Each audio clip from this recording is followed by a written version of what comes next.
and welcome to this special show PM Modi at 73. You watching News9 Live with me, Neha Khanna. It is Prime Minister Narendra Modi's 73rd birthday today. Needless to say, he is among the most powerful Prime Ministers in India's history. After 9 years in office, Prime Minister Modi continues to be the single most popular political leader in India. And according to a recent survey called Global Leader Approval Rating Tracker, carried out by Morning Consult, a US-based consultancy firm, Prime Minister Modi continues to be the most popular leader in the world. He is someone who's credited with transforming India's foreign policy and having made unparalleled contribution to the country's rising global stature. Therefore, it's only fitting that on his 73rd birthday, we analyze Prime Minister Modi's foreign policy, the major accomplishments and challenges. And we must begin with the phenomenal success of the recent G20 summit held in New Delhi. At a time when most people were skeptical about whether there would even be a joint statement at the end of the summit, given the sharp divergence of views among member states on the Russia-Ukraine war and the intransigent positions taken by many, India, under Prime Minister Modi, pulled off what seemed like the impossible. After deft negotiations, evolving a consensus, bringing all countries on one page, ironing out major differences over the language in the document, and in the end, ensuring a unanimous adoption of the New Delhi Leaders' Declaration, with everyone from the United States to Russia and China giving it their stamp of approval. As India's G20 Sherpa Amitabh Kant pointed out, the diplomats held over 200 hours of relentless negotiations, but in the end, they pulled in the weight of Prime Minister Modi to seal the deal. And as he announced the adoption of the declaration with the bang of the gavel, amid thunderous applause on day one of the summit, it was clear as daylight that India had indeed arrived on the global stage, and Prime Minister Modi had cemented his position as one of the tallest leaders in the world. Someone who's now seen as a unifier. Not to mention Prime Minister Modi's initiative of getting the African Union permanent membership of the G20 becoming a reality, and how his vision turned India's G20 presidency into a people's presidency unlike any other, and has set an important precedent and benchmark for future G20 presidencies. On the eve of the summit, Prime Minister Modi held bilateral talks with US President Joe Biden, further strengthening the India-US strategic partnership. A day after the summit, he hosted the Saudi Crown Prince Mohammed bin Salman as a state guest, highlighting how India has been building on its relationship with the Middle East. Earlier this year, Prime Minister Modi undertook what was widely described as a historic state visit to the United States, where the bilateral relationship was taken to the next level, with some unprecedented defense deals involving technology transfer being inked. President Biden said the India-US partnership would be the defining partnership of the 21st century. And Prime Minister Modi, known for his penchant for acronyms, said at a major tech event that AI, that stands for artificial intelligence, can be redefined as America and India, highlighting the significance of the relationship in the emerging geopolitical scenario. Soon after, the Prime Minister went to France as the chief guest on the French National Day, where President Emmanuel Macron not only rolled out the red carpet for him and referred to him as his dear friend, but also conferred on him the Grand Cross of the Legion of Honor, France's highest civilian and military honor. Since Russia's invasion of Ukraine, the world has been divided more than ever in recent history. But if there is one country that has managed to balance its ties with both Russia and the Western Bloc, it is India. Asserting its strategic autonomy, India under Prime Minister Modi decided not to succumb to international pressure, as it refused to condemn Russia owing to the long-standing friendship and strategic ties between the two countries, and even increased its oil imports from Russia in the face of Western sanctions on Moscow, making it clear that India's interests and those of its people would be placed above everything else. Even European hypocrisy on this issue was repeatedly called out. But at the same time, India has been clear from the get-go that peace and dialogue can be the only way forward. Prime Minister Modi's words of advice to President Putin that this is not an era of war resonated globally, were echoed by many world leaders and even found a mention in both the Bali G20 communique and the G20 New Delhi Leaders' Declaration. Over the years, India under Prime Minister Modi has taken a very tough stance on Pakistan-sponsored terrorism, not only repeatedly calling out the hostile neighbour at all possible multilateral forums, but also demonstrating India's intent with the army's surgical strikes in Pakistan-occupied Kashmir and the Balakot airstrikes carried out within Pakistani airspace to send out an unmistakable message across. However, what has been and remains the biggest foreign policy challenge for India and Prime Minister Modi is the China challenge. Relations between the two countries have been extremely strained since the Galwan clashes of 2020 between the two militaries. China's provocations have been endless since then in the form of incursions along the line of actual control. A recent map released by Beijing that included Arunachal Pradesh and Aksai in Chinese territory, and the decision of the Chinese President Xi Jinping to skip the G20 summit in Delhi. China has been repeatedly accused of grabbing Indian territory in a systematic, treacherous and brazen fashion, even building infrastructure and settlements within Indian territory along the line of actual control. And the Modi government has been accused by the opposition and critics of failing to rein in China on this front. The question we're asking on this special show is this: has Prime Minister Modi truly redefined India's foreign policy? Has he catapulted India to an unprecedented global stature? And how will he tackle the China problem going forward? एक खुशखबरी मिली है। हमारी teams के hard work से और आप सभी के सहयोग से नई Delhi G20 leaders summit declaration पर सहमति बनी है।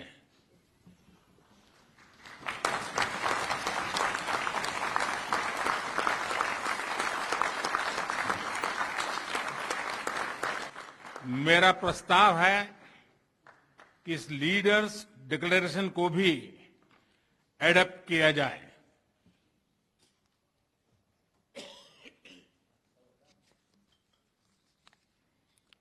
मैं इस डिक्लेरेशन को एडॉप्ट करने की घोषणा करता हूं।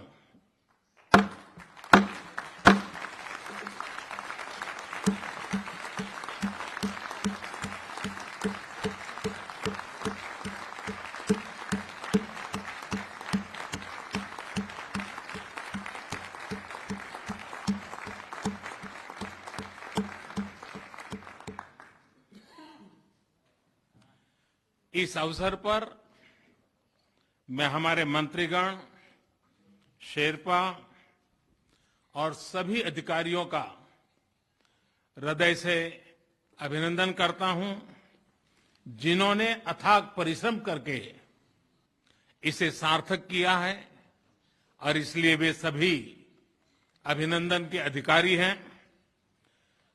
मैं यही कामना करता हूं और 140 करोड़ भारतवासी भी यही कामना करते हैं कि भारत का तिरंगा और अमेरिका का स्टार एंड स्ट्राइप्स हमेशा नई ऊंचाइयां छूते रहे।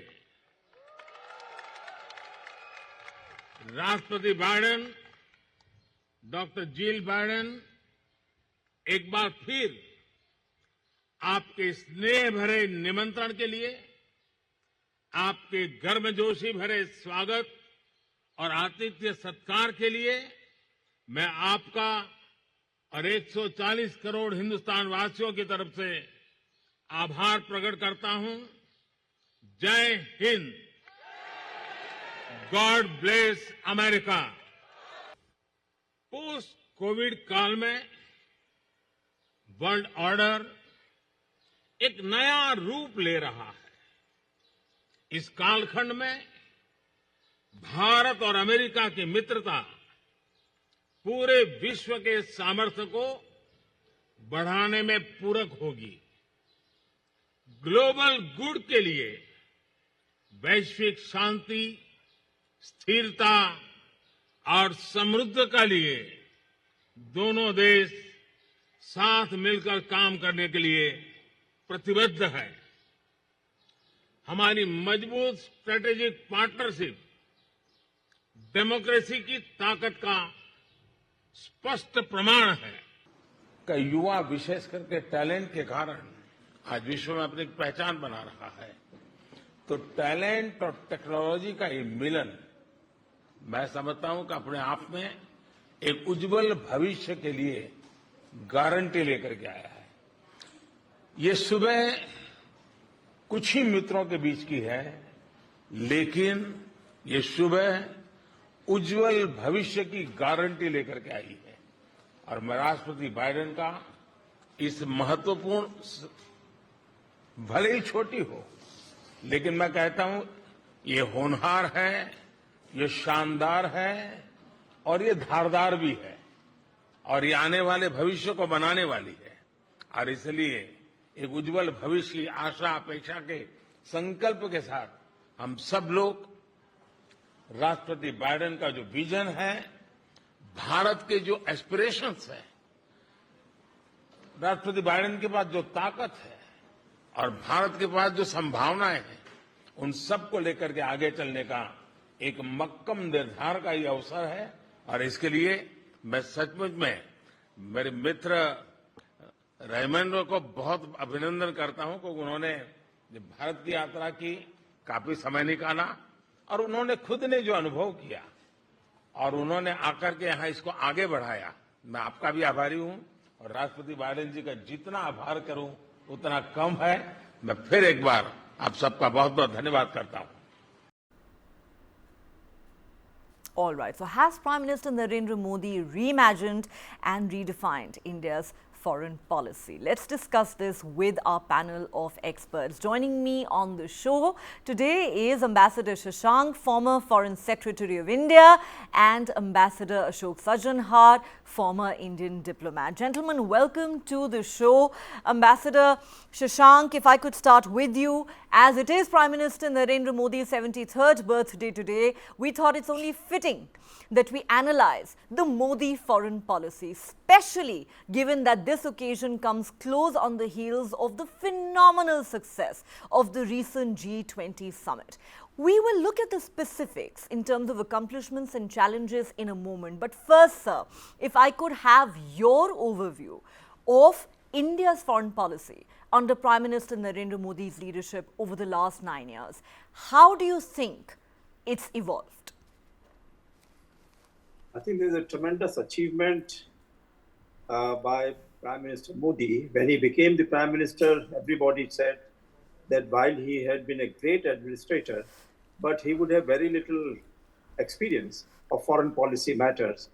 And since he does not know too many of the foreign policy practitioners, it will take him some time before he really makes up his mind how to conduct the foreign policy. But within 9 years, what we have seen is that not only has he given a very strong push to the Indian foreign policy priorities being accepted by the other countries in the world, but what he has done is that it is no longer that India is being seen as somebody replacing Pakistan in the American calculation or the Western calculations, but it is really now that India, what are India's views?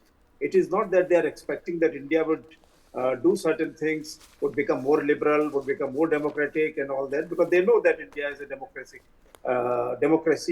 and it is in its DNA that it keeps in mind all the civilizational heritage of one earth and one family.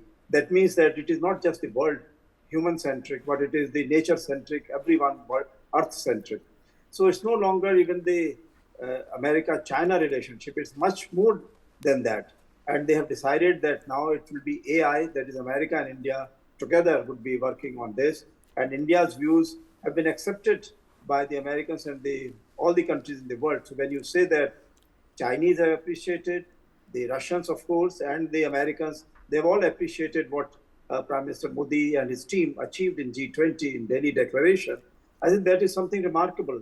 So it is really, I would say, it's a great achievement and many more things to come. I remember when we were working 20 years ago, we were thinking in terms of how to get out of the sanctions imposed by the West on India's technical capabilities. And we were able to move ahead on next steps for strategic partnership with the United States and other Western countries.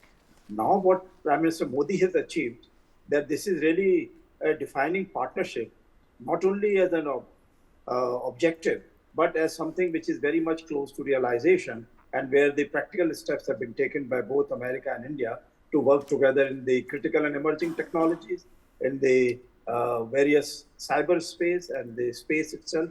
So that is something really great. Absolutely. Thank you, sir, for your opening remarks. Let me now take this to Ambassador Sajjan Har. Sir, you know, the dehyphenation between India and Pakistan, I think, is now complete. The process, of course, started a long time ago. Now we are told AI stands for America and India. There is no doubt that India's foreign policy has come a very long way, especially in the last 9 years. The recent visit by Prime Minister Narendra Modi to the United States not only cemented the India-US strategic partnership, taking it to the next level given the kind of unprecedented defense deals that were inked, but it also announced the arrival of India on the global stage. And if we needed any further evidence of that, it came with the G20 summit, its phenomenal success, and what Ambassador Shashank describes as a remarkable achievement, the fact that at a time when, no two countries, it seemed, saw eye to eye on the Russia-Ukraine war, India managed to bring all of them on one page, and we had a unanimous adoption of the New Delhi Leaders' Declaration, something that seemed to be virtually impossible. India today is one of the few countries, sir, that has very strong friendly ties with the United States on the one hand and Russia on the other. Not many countries can boast of that. Do you believe that Prime Minister Narendra Modi today is seen as a global statesman and a great unifier? Yes, I would tend to agree with that, Neha. First of all, thank you very much for having me on your show. It's a very important show. It's a very momentous day. It's a very important occasion. So to be on your show, I'm truly pleased and delighted. Thank you, sir. Yeah, so when you say that has Prime Minister Modi and India emerged as a unifier, as a consensus builder, as a consensus maker, I would tend to agree with you. Because you are very right when you say that when all the leaders were coming into Delhi for the G20 summit on the 8th of September, I think the sort of statements that were made, whether it was by the representatives of the European Union, it was by Mr. Rishi Sunak, the UK Prime Minister, it was made by Sergei Lavrov, etc., their positions were very far apart. And, having gone through the experience of Bali, no one really expected that, number one, it would be an easy task. Number two, whether we would be able to get there at all, because Bali had been dumped and trashed by Russia and China last December itself. It had been signed in November, but by December, Russia and China had dissociated themselves from it. So for this agreement to come, the consensus declaration, to come on the first day itself, I think this is nothing short of a miracle. And if you speak to all the Indian leaders, whether it is Dr. Jaishankar, Finance Minister Nirmala Sitharaman, or Sherpa Amitabh Kant, or Harsh Shringla, I think all of them, one factor that really helped in making this come about was the stature and the personal hands-on engagement and involvement of Prime Minister Modi. And, it is a fact you have mentioned about how India has, good relations across the board, our foreign policy of multi-alignment. So I think number one, one of the very important aspects was that most of the leaders, all the leaders, wanted the Indian presidency, G20 presidency, to be a success. And that, of course, people say that, do personal chemistry, personal relations, personal rapport, comfort level, etc. Do they play a role as far as foreign policy is concerned? I would say yes. To a certain extent, of course, your interests also have to align. And I think here we can see that definitely the people wanted India to succeed. They wanted India's G20 presidency. Of course, there are other reasons also, that they wanted G20 to continue to be a viable platform where different countries, whether they are from the G7, emerging economies, Russia, China, all of them have a platform to get together. That was also one of the reasons. I think another aspect that we have to keep in mind is that possibly today, when there is so much of turbulence in the world, whether it is the divide between the developed and the developing countries, north-south divide, or it is the polarization, the very steep polarization between the East and the West. The West, of the United States and G7 countries, Western Europe on one side, and Russia and China on the other. I think it's only India is one of the few countries, if not the only country, that straddles across these divides and that is able to communicate with the leaders on all sides. You would recall that just before G20, Prime Minister Modi had a conversation with President Putin. And on the eve of G20, he had a long conversation with President Biden also. So I think it is his personal stamp, personal initiative. The fact, I think, that Prime Minister Modi, just a day before the start of the G20 summit, he took the decision to fly to Indonesia, Jakarta, for the East Asia summit. I think it sent out a very strong message that this is a leader who's willing to invest his own political capital and clout for the success of some other's success. Then we also need to get around and support him. Absolutely. The personal stamp that you refer to, I think, is unmistakable. Ambassador Shashank would agree on that. Ambassador Shashank, it's very interesting that, after the G20 summit, India's G20 Sherpa Amitabh Kant, while speaking to the media, said that, yes, we had 200 hours of non-stop and very tough and ruthless negotiations. But in the end, when we presented the final draft before all the member states, I said one thing to them. Now, if you have a problem with this draft, your leader can talk to my leader. Mr. Khan says, in the end, I pulled in the weight of Prime Minister Narendra Modi. Also, in an interview that I did with the spokesperson for the United Nations Secretary General, Antonio Guterres, Stefan Dujarric, when I asked him to comment on India's G20 presidency and how the summit had been conducted, he said one thing repeatedly, that India is a great bridge builder.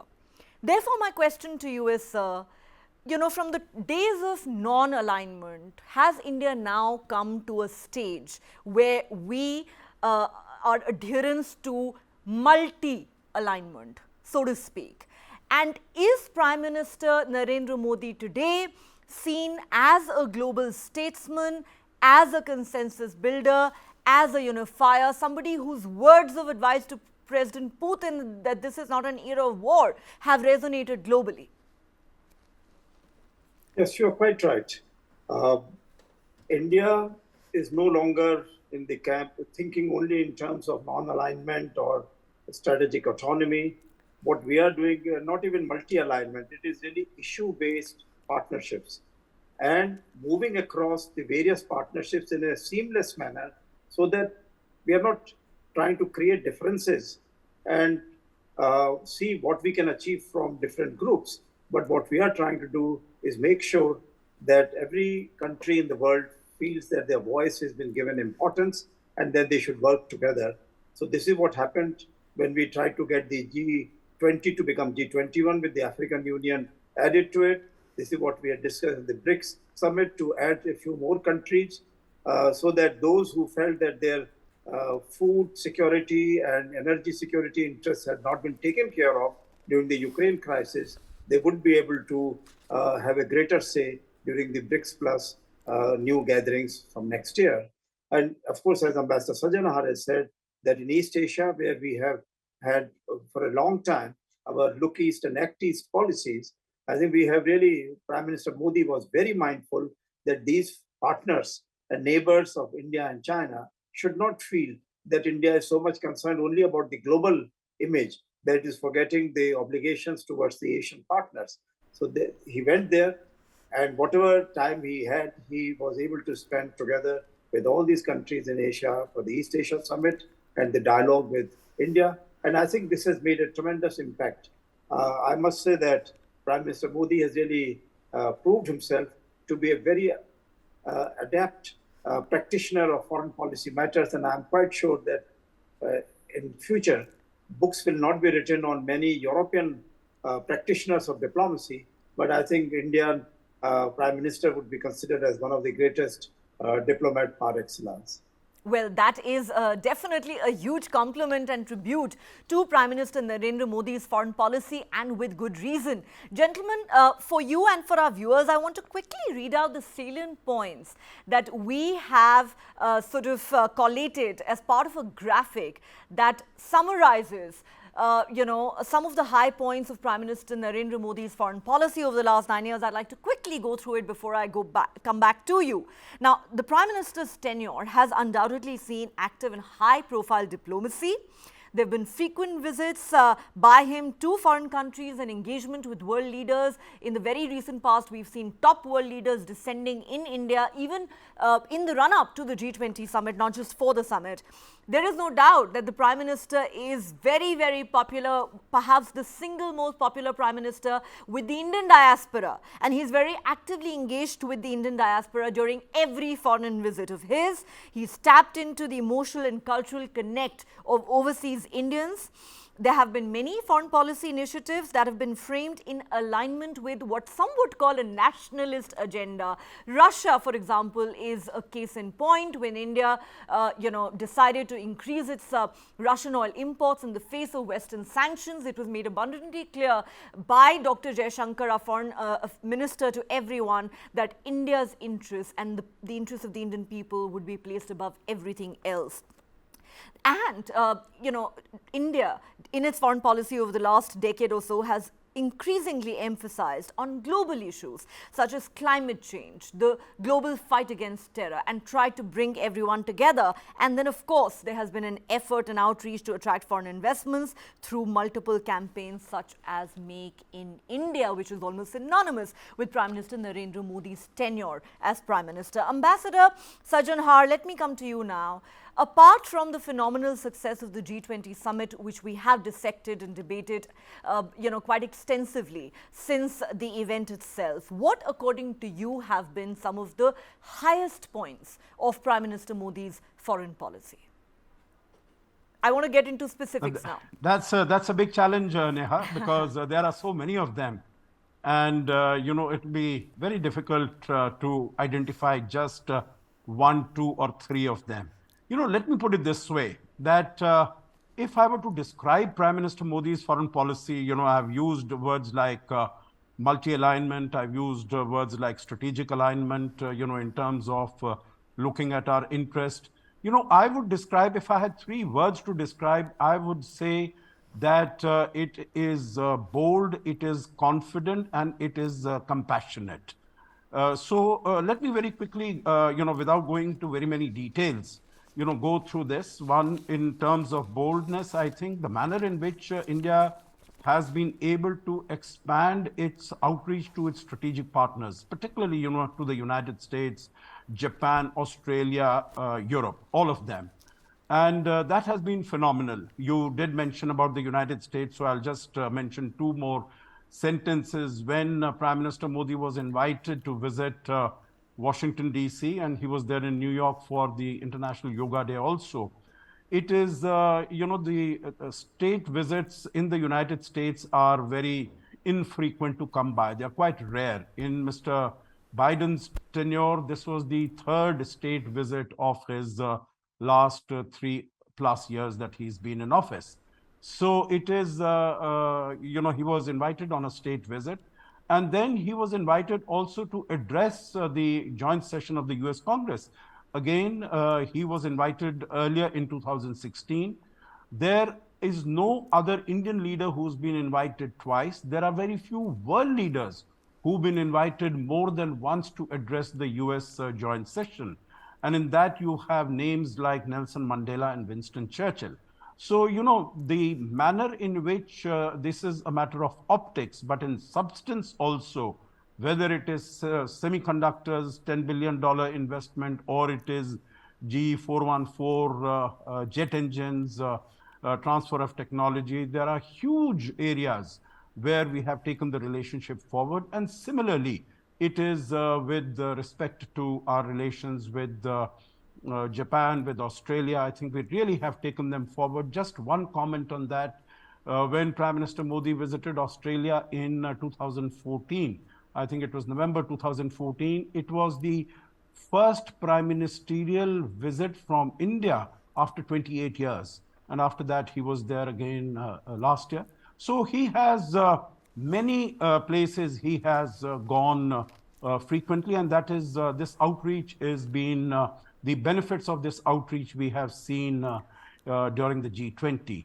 As far as the confident part is concerned, I think the manner in which we have handled our relations with Russia, with great flair and finesse, while not being cagey about it, being upright about it, and explaining to the world why we are doing what we are doing. It's not that we are with Russia, we are on the side of peace, and we want peace through dialogue and diplomacy. And I think the world has also been able to see the argument and the logic of our policy. And the final thing in terms of compassionate is you look at the manner in which India rolled out its Vaccine Maitri initiative.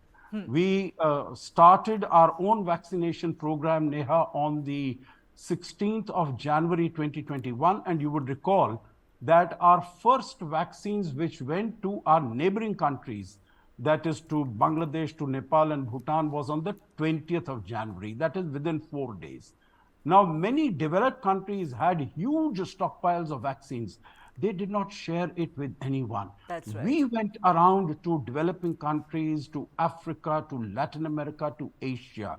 So whether it is the sharing of our vaccines, or it is whenever there are any calamities, any disasters anywhere, we have not only helped our own people, but we have gone out of the way, whether it is in Nepal, the earthquake in Nepal, the earthquake in Turkey, we have been there for the help of the people. So I think the message that India wants to send and has been able to effectively send is that when India grows, it is not only for the benefit of its own people, India's growth is for the benefit of the world. So in that context, Indeed, I think India has been able to project itself in a much positive, favorable, and compassionate light.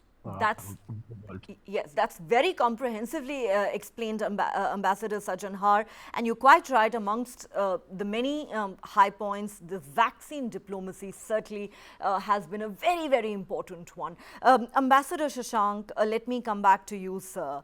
It's very hard to encapsulate a decade of foreign policy on a single show, but we will still make a bold attempt at that. Since we are talking, and Ambassador Sajjan Har talked about some of the bold moves that have been made by India in its foreign policy under Prime Minister Modi's leadership, let's focus on that for a moment. In my view, apart from the remarkable success of the G20 summit, and the fact that the India-US strategic partnership has been taken to the next level under Prime Minister Modi, there are two chapters of India's foreign policy of the last few years that strike me as being particularly bold. One, the way we have dealt with Pakistan. Nobody can forget the surgical strikes that happened in Pakistan-occupied Kashmir, and nobody can forget the Balakot airstrikes that took place within the Pakistani airspace, sending out an unmistakable message to our hostile neighbor that we will not brook any efforts to, export terror to our country. And much more recently on the issue of Russia. Now, the Russia-Ukraine war has divided the world perhaps more than ever in its recent history. And yet India is one of those handful of countries that has not only managed to maintain very cordial ties with the Western bloc on the one hand and Russia on the other, we refused to succumb to international pressure. We did not condemn Russia for its invasion of Ukraine because of our long-standing friendship and partnership with that country. When there were sanctions imposed by the West on Moscow, we actually increased our Russian oil imports, and it was made abundantly clear to the world that for India, national interest was paramount. What, according to you, sir, have been the biggest highlights? Would you agree with this take? Okay, you want me to take on our relationship with Pakistan and Russia or USSR earlier. As far as Pakistan is concerned, somehow the leadership of Pakistan feels that they are the successors of the Mughal Empire or the whatever the Muslim rulers of India, and therefore the whole of India should have gone to their army or their people, rather than being divided or subdivided into different countries.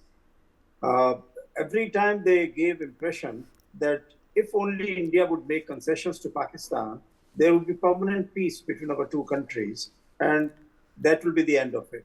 So you saw that Nehru-Liaquat Pact, when we said, all right, the Hindus in Pakistan would be taken care of the same way as the Muslims in India. Secondly, the Indus Water Treaty, where again we gave 80% of the water of the Indus waters and the other to Pakistan, and kept only 20%, and out of that also about 80% is still going to Pakistan. Then thirdly, in Shimla agreement, after the agreement, they said, look, this is the only opportunity for you to help democracy in Pakistan. And Bhutto got away with getting his 93,000 soldiers, and then he used them straight away in Balochistan.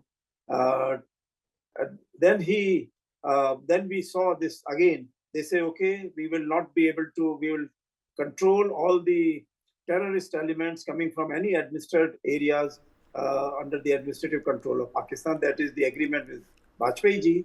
And we found that the terrorism continued.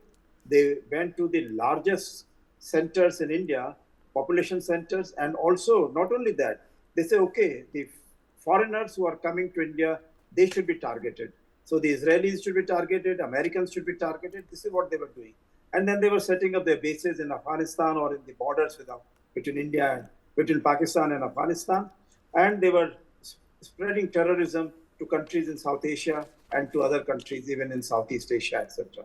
So I think this is the problem with Pakistan. Now, finally, the Pakistani people have realized, and countries like America and even China have realized, that Pakistan collects money for the hardships faced by Pakistani people, whether due to flooding, whether due to earthquakes, etc. But all the money is cornered by their limited number of politicians or army people. Ordinary people, they become worse and worse off. So this is how it has been going on. And lately we have been seeing that within Pakistan, there is a trouble that people want to join India from Baltistan, from Gilgit, from Balochistan, so many parts. And the Afghan government, which thought at one time that Pakistan was their great friend, now they are treating Pakistan as an enemy. So this is about Pakistan. I think India has been able to take a correct reading of Pakistan's attitudes. And fortunately, it's not just India, but also other countries of the West and other countries, they have realized that Pakistan is not to be relied upon. And recently we have seen Saudi Arabia and UAE and other member countries of the OIC that they want to now work closely with a technically qualified, with a very fast rising country like India, rather than keep on putting their money in a failing economy like Pakistan. Secondly, as regards Soviet Union and Russia, I would say that there was a time when the Russians thought that they would become part of Europe, and it will be a common European space. They would be able to put all their money and reserves in London and New York, and that will be the end of the old rivalries between the East and the West Europe. I think it was Mr. Putin who really took the view that no, there are friends on the East side, also in the Asian side, like India and even China and many other countries. So they continued, the Russians continued to build ties with the countries in Asia. And I think we have to appreciate that. Now, when we go to buy the Russian oil and other energy supplies, etc., we realized that we had hurt our interests when Americans told us that don't buy from Iran. So we stopped buying from Iran uh, at the detriment of the Indian economy and our energy supplies. So at this time, Prime Minister Modi was very clear cut that Indian priorities should be taken care of. About 80% of Indian energy requirements are met through imports. So therefore, we are dependent very much. And then we found that most of the processed oil in Indian refineries was being purchased by Europeans. So, which means that there is something which the West Europeans who were saying that no, don't buy from Russia, but at the same time, they were quite keen to buy processed oil without looking into where this uh, the oil came from, which source. So I think these are the issues which are very important, and India has long-term relationship of mutual trust with the Russians. We are trying to build up this relationship with USA, France, and others. It will take time. I'm quite sure that what future will be after another 10 years, 15 years, we do not know. But what we know is that Prime Minister Modi has been able to lay very strong foundations for a relationship where USA, China, and India would be the three most important economies in the world, and they would be leading the world for some kind of what kind of a partnership we want to have with the other global south and with the other developed countries. USA has been telling India that, well, we should work together. And I think India, for the time being, has agreed to that position that India and USA should work together and try to see that China behaves in a civilized manner and keeps to its promises, whatever it has been telling the other Asian countries. Right. There is no doubt that India has asserted its strategic autonomy in a very emphatic manner in the last 1.5 years since the Russia-Ukraine war erupted. We've talked about how under Prime Minister Modi, India has built a stronger relationship with the United States, maintained its ties with Russia, two bitter adversaries.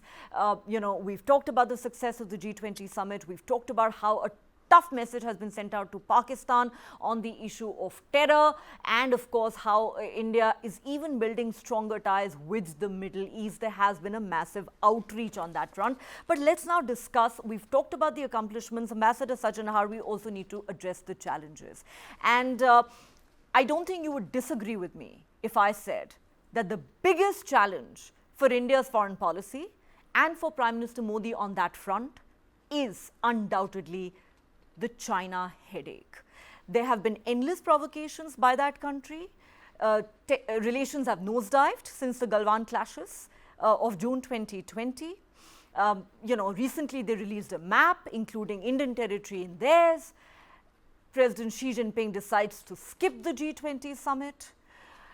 The question really is, and then of course the biggest one, critics have constantly accused the Modi government of failing to rein in an expansionist and hegemonic China, which it has been said, has been constantly making incursions in Indian territory along the line of actual control, even going so far as to build settlements and infrastructure in our territory along the LAC. Now, I don't know if that should be described as a failure, but it is certainly a huge challenge. How do you see it, sir? And what is the way forward?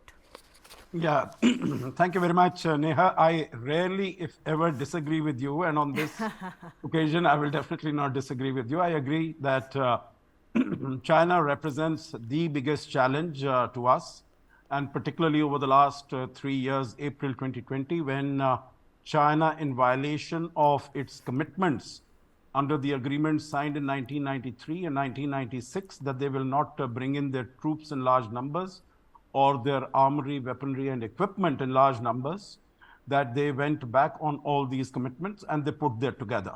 But I think India also, the Indian response was very quick, very swift, and very robust. And so we have been there for the last 3.5 years.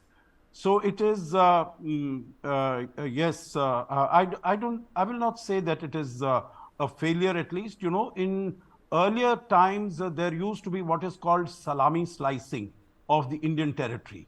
I think ever since Prime Minister Modi has come, in terms of the infrastructure that has been created, that we have stopped the salami slicing there. There is a the military deployment, there is, I will not say an eyeball to eyeball, but they are at the military deployment, it is at very close quarters. Now, before coming to respond as to what India needs to do, what is it doing, is it enough, is it adequate, what more it should be doing? Let me also say that all these reports that have been coming that villages are being settled near the Arunachal border, or China has taken this territory. I think this is all being done. I think it is all politics, in my view, unfortunately. And with a sensitive matter like this, politics should not be played, because all this, what is being done, whether it is the bridge on the Pangong Tso, or it is the building of these villages, or territory having been taken, all this has been taken from the period in 1959 to 1962.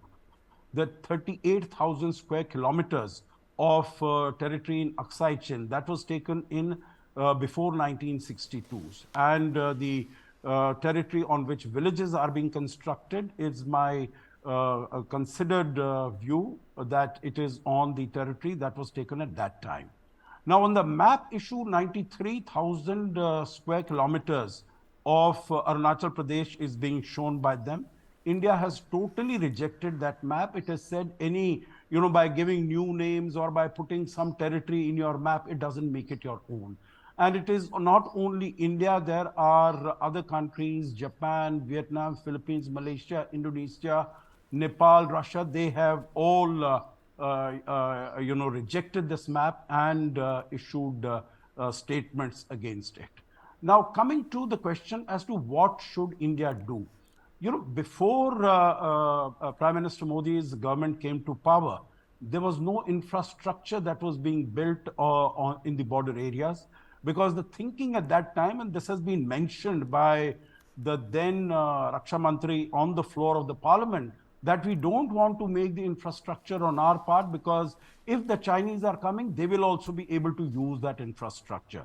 So I think that is a very defeatist way, pessimistic way of looking at things.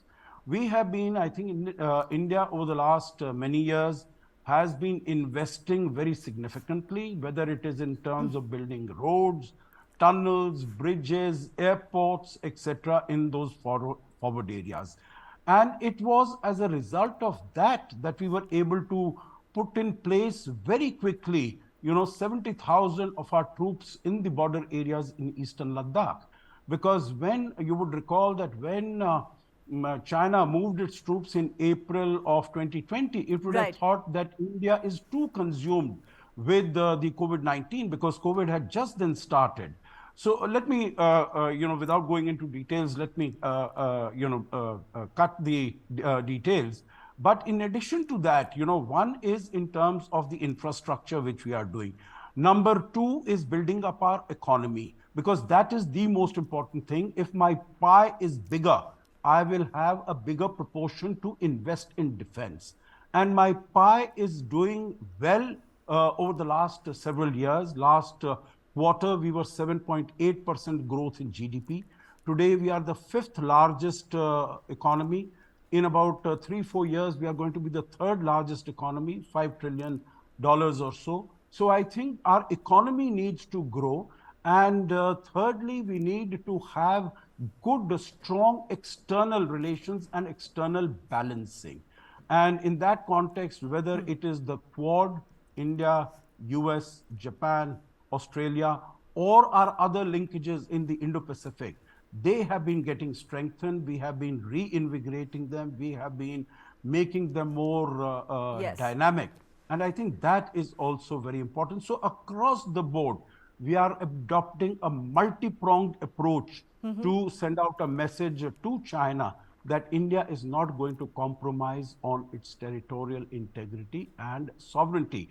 And without peace and normalization of relations at the border, we cannot have business as usual. That message has been unmistakably sent across to President Xi Jinping. In fact, there were reports suggesting that he was quite cheesed off, that Prime Minister Modi did not give him enough time for a bilateral dialogue on the sidelines of the BRICS summit, and that may have been one of the reasons why he was sulking and chose to skip the G20 summit in New Delhi. But that apart, Ambassador Shashank, let me ask you this: what would you say about the criticism that is leveled against the Modi government by the opposition and certain others who say that they have allowed China to make incursions into Indian territory and to grab our land, that India's China policy has failed in the last few years? How would you respond to that criticism? How big a headache is China, and how do we address it? No, first of all, I think we have to understand that the criticism is coming from what kind of quarters? There are quarters which handed over the Indian territory to China between 59 and 62. Secondly, whatever territory we handed over to Pakistan in POK, part of it, Saksham Valley, was handed over by Pakistan to China. Lately, Pakistan has been handing over the other parts of POK to China by inviting the Chinese troops and Chinese engineers to build projects in and through POK. So I think these are the people. And second type of people are those who in 1962 war used to go around in Calcutta saying China's chairman is our chairman. So those are the kind of people who now say that, well, India is losing the territories. I don't think so. I think there is some misunderstanding. Perhaps there should be greater discussions in the parliament and in the committees of the parliament, so that the opposition politicians do not talk without the absolute briefing given by the government side.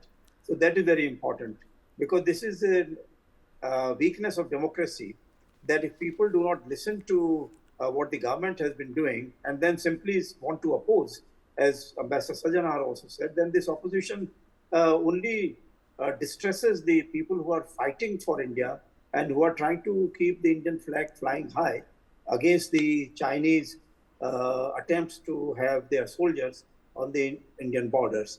And above everything else, the point is that LAC, there is no actual line. The maps have never been exchanged. So I think the idea is that we try to keep some kind of a broad area from where both Chinese and Indians should keep away. And that is the effort which we continue to make, and that is being used by many of the opposition parties without proper briefing from the government side, or without attending these briefings, to say that, well, India is losing territories and Modi is succumbing to Chinese pressures. I don't think so at all. So that is very important. That's number one. And the second thing I would say that so far we were only thinking in terms of land mass of South Asia or India. Now, Prime Minister Modi has given two new things. One is that Indian Ocean is the only ocean which is named after the country. And so he is paying a tremendous amount of attention to Indian Ocean and the Indo-Pacific area, the waters around India. Secondly, he is paying great attention to the civilizational heritage which has been carried by people of Indian origin all over the world. And he's built them into a kind of unofficial ambassadors of India, carrying goodwill for India. There was a time when these people felt that they were under pressure from the local governments or local communities. Right. Now they find that they are being respected by them. There is no doubt, sir. The engagement that Prime Minister Modi has had with the Indian diaspora is absolutely unprecedented. My director tells me I'm completely out of time, but gentlemen, before I wrap up this discussion, I still want to ask you one quick question and very quick closing comments from both of you, starting with Ambassador Sajanhar.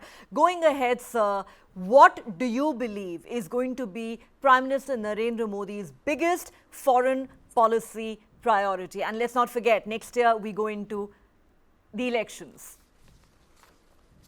Yes, I think basically it's a good thing going for India. India is in a sweet spot, and so we need to continue to do with whatever we are doing. But as we have seen over the last 3 years, there is a great uncertainty, there's great instability in the world. We don't know how the Russia-Ukraine conflict is going to pan out, what is going to happen there.